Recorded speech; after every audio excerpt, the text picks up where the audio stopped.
আসসালামু আলাইকুম। সংবাদে আপনাদের সবাইকে স্বাগত জানাচ্ছি। আমি ফিরোজ তোহা। শুরুতেই সংবাদ শিরোনাম। বাংলাদেশের সর্বশেষ গুরুত্বপূর্ণ আপডেট সংবাদে আপনাকে স্বাগত। শুরুতে সংবাদ শিরোনাম, পরে বিস্তারিত। শুরুতে জানাবো, দেশকে স্থিতিশীল জায়গায় নিয়ে যেতে হলে নির্বাচনের প্রয়োজন বললেন মির্জা ফখরুল। বিএনপির মহাসচিব মির্জা ফখরুল ইসলাম আলমগীর বলেছেন, দেশকে স্থিতিশীল জায়গায় নিয়ে যেতে হলে নির্বাচন প্রয়োজন। আজ বৃহস্পতিবার ২০ ফেব্রুয়ারি বিকেলে কুমিল্লার লাকসাম স্টেডিয়ামে উপজেলা বিএনপি আয়োজিত এক সমাবেশে সব কথা বলেছেন তিনি। এরপর জানাবো, আজহারের মুক্তির দাবিতে স্বেচ্ছায় কারাবরণের ঘোষণা জামাতের আমিরের। জামাত নেতা এটিএম আজহারুল ইসলামের মুক্তির দাবিতে আগামী ২৫ ফেব্রুয়ারি আদালত প্রাঙ্গণে গ্রেপ্তার হওয়ার জন্য উপস্থিত থাকার ঘোষণা দিয়েছেন বাংলাদেশ জামাত ইসলামের আমির ডা. শফিকুর রহমান। এদিকে টুঙ্গিপাড়ায় পুলিশের উপর হামলা মামলায় যুবলীগ নেতা গ্রেপ্তার। গোপালগঞ্জের টুঙ্গিপাড়ায় পুলিশের উপর হামলার ঘটনায় যুবলীগ নেতাকে গ্রেপ্তার করেছে যৌথ বাহিনী। এবারে জানাবো, নাপ নদী থেকে ১৯ বাংলাদেশি জেলেকে ধরে নিয়ে গেল আরাকান আর্মি। কক্সবাজারের টেকনাফ জেলার নাপ নদী থেকে মাছ ধরে ফেরার পথে ৪টি মাছ ধরা নৌকাসহ ১৯ জেলেকে ধরে নিয়ে গেছে মিয়ানমারের সশস্ত্র বিদ্রোহী গোষ্ঠী আরাকান আর্মি। আজ বৃহস্পতিবার ২০ ফেব্রুয়ারি দুপুরে এই ঘটনা ঘটে। এদিকে ঈদে আসছে নতুন নোট, বিভ্রান্তি এড়াতে বিজ্ঞপ্তি। ঈদ উল ফিতর উপলক্ষে আগামী ১৯ মার্চ থেকে ২৫ মার্চ পর্যন্ত ঢাকা বিভাগের বিভিন্ন তফসিলি ব্যাংকের ৮০টি শাখার মাধ্যমে নতুন নোট বিনিময় করবে বাংলাদেশ ব্যাংক। বৃহস্পতিবার ২০ ফেব্রুয়ারি বাংলাদেশ ব্যাংকের যোগাযোগ ও প্রকাশনা বিভাগ ডিপিসি এক বিজ্ঞপ্তিতে সব তথ্য জানিয়েছে। এবং সর্বশেষ জানাবো, শিক্ষার্থীদের বিক্ষোভে উত্তাল ইন্দোনেশিয়া, নেপথ্যে যে কারণ। ইন্দোনেশিয়ায় হাজার হাজার শিক্ষার্থীরা বিক্ষোভে নেমেছেন। বৃহস্পতিবার ২০ ফেব্রুয়ারি দেশটির প্রেসিডেন্ট পাবো সুবিয়ান্তোর বাজেট কাটছাঁট এবং অন্যান্য নীতিমালার বিরুদ্ধে তারা এই বিক্ষোভে নেমেছেন। প্রিয় দর্শক, এতক্ষণ শুনছিলেন সংবাদ শিরোনাম, এবারে বিস্তারিত। তবে তার আগে বন্ধুরা, অনুরোধ থাকবে সংবাদটিতে একটি লাইক দিন। এই চ্যানেলে আপনি নতুন হয়ে থাকলে আমাদের সংবাদটি দেখতে দেখতে চ্যানেলটি সাবস্ক্রাইব করে রাখুন। কমেন্ট করে বন্ধুরা আপনার মূল্যবান মতামত জানিয়ে দিন আপনি বিশ্বের কোন দেশ থেকে বা বাংলাদেশের কোন স্থান থেকে আমাদের সংবাদটি দেখছেন এবং শুনছেন। এবারে বিস্তারিত। দেশকে স্থিতিশীল জায়গায় নিয়ে যেতে হলে নির্বাচনের প্রয়োজন বললেন মির্জা ফখরুল ইসলাম।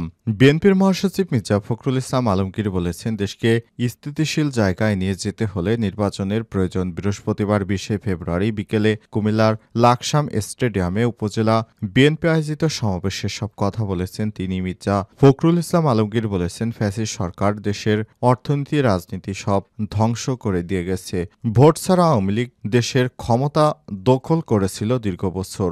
সবশেষ ডামি নির্বাচন করে নির্বাচন ব্যবস্থা পুরোপুরি ধ্বংস করে দিয়ে গেছে তারা। সেই পরিস্থিতির অবসান হয়েছে এবার। তিনি আর বলেছেন, বিএনপির ৭০০ নেতাকর্মীকে গুম করেছিল আওয়ামী লীগ। কুমিল্লায় ২ জন জনপ্রিয় নেতাকে গুমের মধ্য দিয়ে তাদের গুম শুরু হয়েছিল। হাসিনার ভাগাভাগি নির্বাচন মেনে নেয়নি খালেদা জিয়া, তাই তাকেও জেল খাটিয়েছে। সবাই সহায়তা না করলে অন্তর্বর্তীকালীন সরকার কাজ করতে পারবে না উল্লেখ করে বিএনপির মহাসচিব বলেছেন, বিএনপি এই সরকারকে সহযোগিতা করছে। বিএনপি দীর্ঘ বছর লড়াই সংগ্রাম করেছে, কিন্তু তাদের অনেকের ভাবনাখানায় এমন বিএনপি কিছুই করেনি। বিএনপি চায় এই সরকার সফল হোক। তিনি আর বলেছেন, ভোটের মাধ্যমে জনগণের সরকার আসবে, এজন্যই বিএনপি বলছে দ্রুত নির্বাচন দিন। অনেকেই সমালোচনা করে, কিন্তু এটা ছাড়া উপায় কি? দেশে ভোট হলে দেশ স্থিতিশীল হবে, অন্য দলের এই কথা বলা উচিত। আজহারের মুক্তির দাবিতে স্বেচ্ছায় কারাবরণের ঘোষণা জামাতের আমিরের। এটিএম আজহারুল ইসলামের মুক্তির দাবিতে আগামী ২৫ ফেব্রুয়ারি আদালত প্রাঙ্গণে গ্রেপ্তার হওয়ার জন্য উপস্থিত থাকার ঘোষণা দিয়েছেন বাংলাদেশ জামাত ইসলামের আমির ডা. শফিকুর রহমান। বৃহস্পতিবার ২০ ফেব্রুয়ারি বিকেলে ৫টার দিকে নিজের ভেরিফাইড ফেসবুক পেজে ঘোষণা দিয়েছেন তিনি। ডা.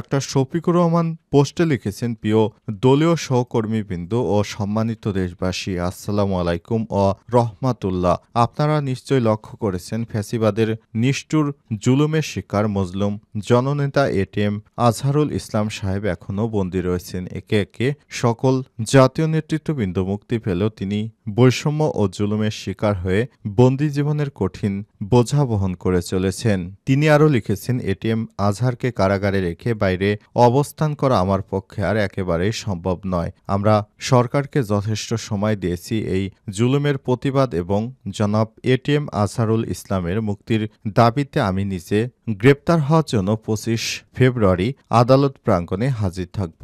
আইন মন্ত্রণালয় এবং স্বরাষ্ট্র মন্ত্রণালয় আমাকে গ্রেপ্তার করে কারাগারে পাঠানোর ব্যবস্থা গ্রহণ করবেন। সময় মতো আমাকে যথাস্থানে পাবেন ইনশাআল্লাহ।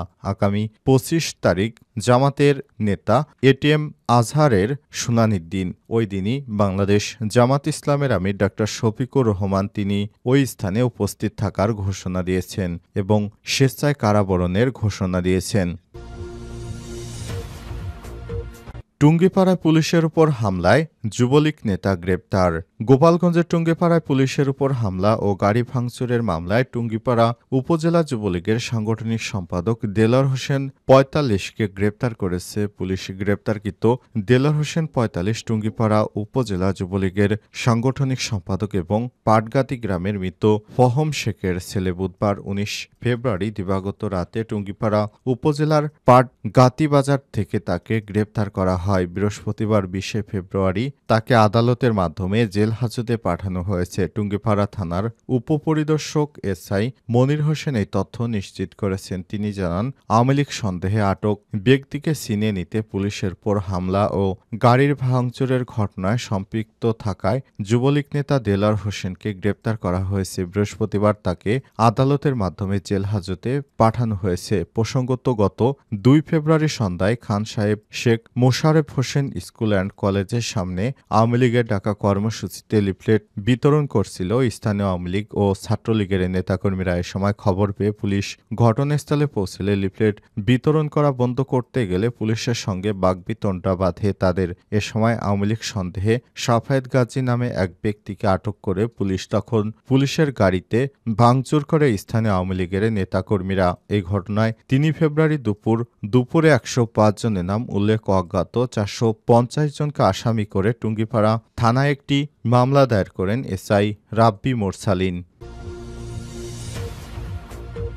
নাপনদী থেকে ১৯ বাংলাদেশি জেলেকে ধরে নিয়ে গেল আরাকান আর্মি। কক্সবাজারের টেকনাফে ফেরার পথে নদ থেকে মাছ ধরার ৪টি নৌকাসহ ১৯ মাঝিকে ধরে নিয়ে গেছে ময়মনসিংহের সশস্ত্র বিদ্রোহী গোষ্ঠী আরাকান আর্মি। বৃহস্পতিবার ২০ ফেব্রুয়ারি সকাল থেকে দুপুরের মধ্যে টেকনাফের শাহপরী দ্বীপ, ঘোলারচর ও নাপনদের নাইখন্দিয়া এলাকায় এসব ঘটনা ঘটে। এর আগে গত ১০ ফেব্রুয়ারি নাপনদের মোহনা থেকে ধরে নিয়ে চার বাংলাদেশি জেলেকে এখনও ছাড়েনি আরাকান আর্মি। বিকেলে টেকনাফের কায়ুকখালী ঘাটের ফেরার পথে বিকেলে দুটি ট্রলারসহ ৯ জন মাঝি মোল্লাকে ধরে নিয়ে যাওয়া হয়। একইভাবে শাহপরী দ্বীপ মাঝের পাড়ার নাপনদ থেকেও দুটি নৌকাসহ ১০ মাঝি মোল্লাকে ধরে নিয়ে যায় আরাকান আর্মি। এসব জেলের পরিবারের মাঝে আতঙ্ক বিরাজ করছে। টেকনাফ উপজেলা নির্বাহী কর্মকর্তা শেখ এহসান উদ্দিন জানান, জেলেদের ধরে নিয়ে যাওয়ার বিষয়টি তারা শুনেছেন। এই ঘটনায় বিজিবির সঙ্গে আলোচনা করে তাদের